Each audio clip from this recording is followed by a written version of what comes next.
अंधकार हो गया कौशल्य। स्वामी, अंधकार हो गया तो क्या प्रकाश जलवा दूं? दीपक जला करके प्रकाश करवा दूं? दीपक जलाने से प्रकाश नहीं आएगा कौशल्य, क्योंकि जब तक दीपक ही चला गया, मेरा दीपक जलाने वाला पुत्र ही चला गया, तब तो संत के जीवन में जब तक पुत्र नहीं आएगा प्रकाश नहीं लौटेगा कौशल्य। परंतु इतना समय बीत गया, हमने कहा था सुमन 14 दिन तक हमारे पुत्रों को वन भ्रमण करा के ले आओ। 14 दिन पूर्ण हो गए, संध्या हो गई। चिंता न करिए, क्या मेरा पुत्र लौट आएगा? आएगा, अवश्य आएगा।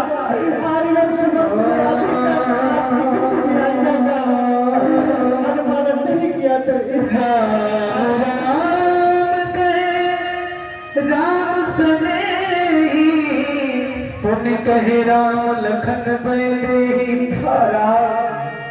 हाँ लक्ष्मण, सीता, इस समय तुम कहाँ है? अभी सुमन भी वापस नहीं आया। जय जीव कही कीन उदंड प्रणाम, सुनत उठो दाकुलपति कासुमात्र कहना।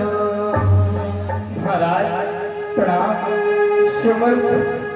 सुमंत भागा। सुमंत कहाँ है? हमारे पुत्र कहाँ है? सुमंत कहाँ है? मेरे पुत्र कहाँ है?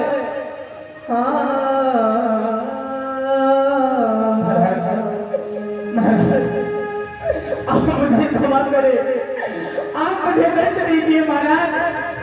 मैं हर प्रकार से आपका अपराधी हूँ महाराज। मैंने आज एक राजा का आदेश नहीं माना महाराज। मैं आपकी आज्ञा का पालन नहीं कर सका महाराज। आप मुझे दंड दीजिए महाराज। दंड देने वाला इस अयोध्या मेरी आज्ञा मानने वाला अयोध्या पे है कौन? सुमन, सुमन, मेरे बच्चे को कहाँ छोड़ा? मेरे बच्चे को कहाँ छोड़ा? कहाँ छोड़ा?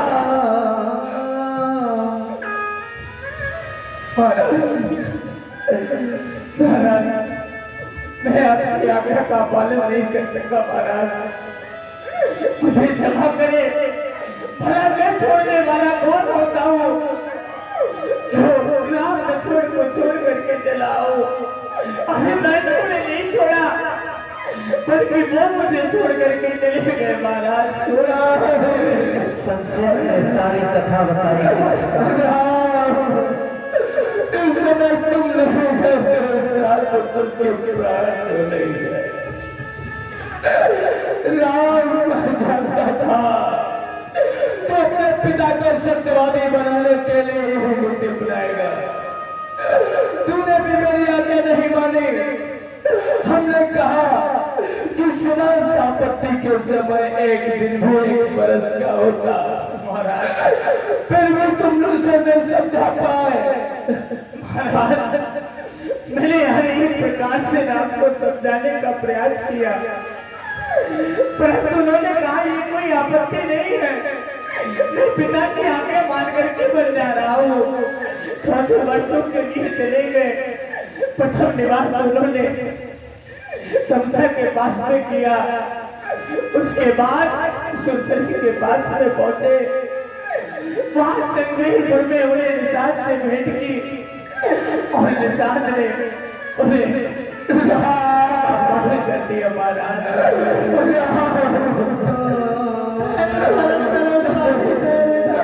अभी सरकार में मेरी मानने वाला कहा राम सने कहा प्रिय पुत्र बधू बैदे। लक्ष्मण पुत्र सीता तुम सब कहाँ चले गए? अपना वचन पूर्ण करने वाला ये दशरथ अपने बच्चों को ही अपने वचन पर कर दिया। नहीं राम, मैं तुम्हारे बिना नहीं रह पाऊंगा राम। ऐसी बात नहीं। कौशल्या, इस समय राम वापस नहीं आ रहा। ये मेरे कर्मों का फल है, कर्मों का साप सुधियाई कौशल्य सब कथा सुनाई। कौशल्य, वो मुनि का साप मिथ्या नहीं होगा। कौन मुनि का कौन सा? इसी के कारण आज हमें पुत्र की पीड़ा सहनी पड़ रही है जो असहनीय है, क्योंकि मुनि का श्राप मिथ्या नहीं होगा। मुनि स्वामी, कैसे श्राप, क्या हुआ था? कौशल्य, जब हमारा तुम्हारा विवाह नहीं हुआ था, जब हम इस अयोध्या के युवराज थे, हम सब वेदी विद्या बाण का संधान करना जानते थे। हमारी इस विद्या की ख्याति पूरे विश्व में फैली थी। उस अपने मान के मद में आकर मैं रात्रि के समय भी आखोट के लिए जाया करता था। एक समय की बात है, मैं रात्रि की बेला शिकार के लिए गया था और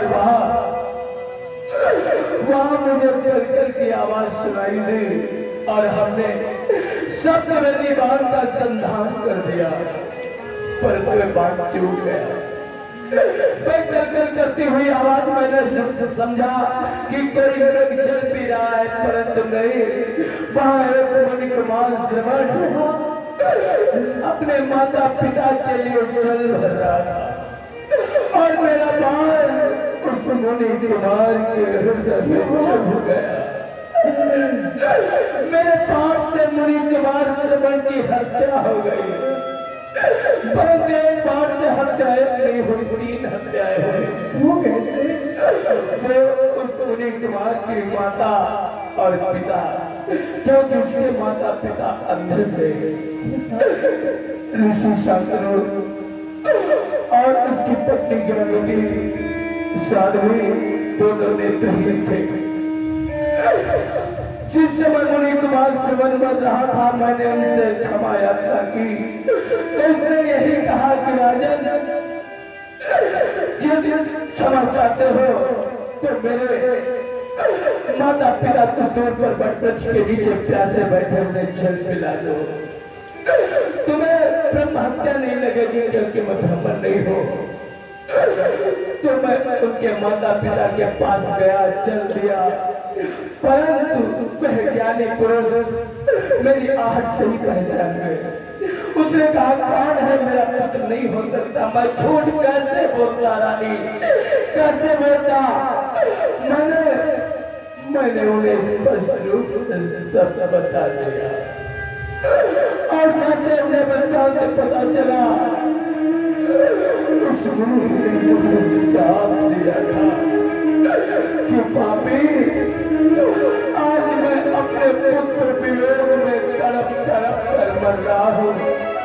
इसी प्रकार से तू भी तड़प तड़प कर मरेगा।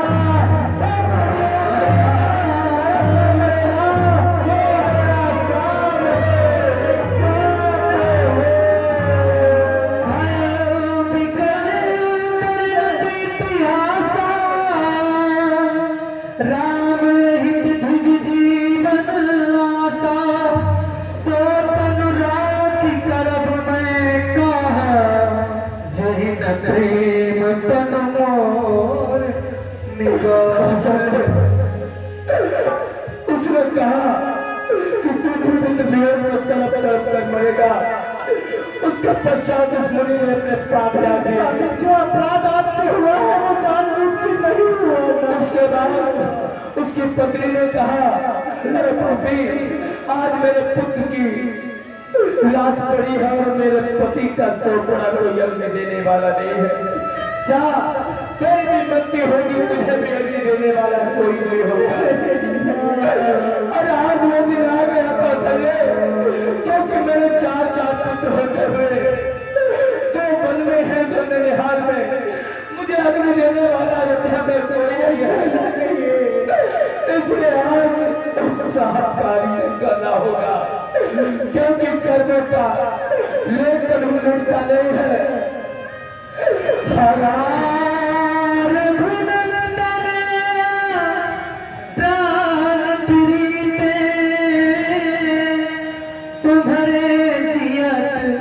बहुत दिन बीते जानकी लखन हार भुवर पित हित जित चार जगधर हार भंगल प्राण करे पुत्र राम, तुम्हारे बिना बहुत दिन जी लिए, परंतु तुम्हारा वियोग मुझसे सहा नहीं जाता और तुम्हारे बिना मुझे जीवित रहा नहीं जाता राम। हाँ पुत्र बनो सीता, हाँ लक्ष्मण, हाँ राम, तुम सबने मेरे वचन का पालन किया, परंतु मिथ्या वचन जो हमने कर दिया। महाराज जनक राम के शहर पर वचन दिया था उनकी पुत्री सीता राजरानी बनेगी।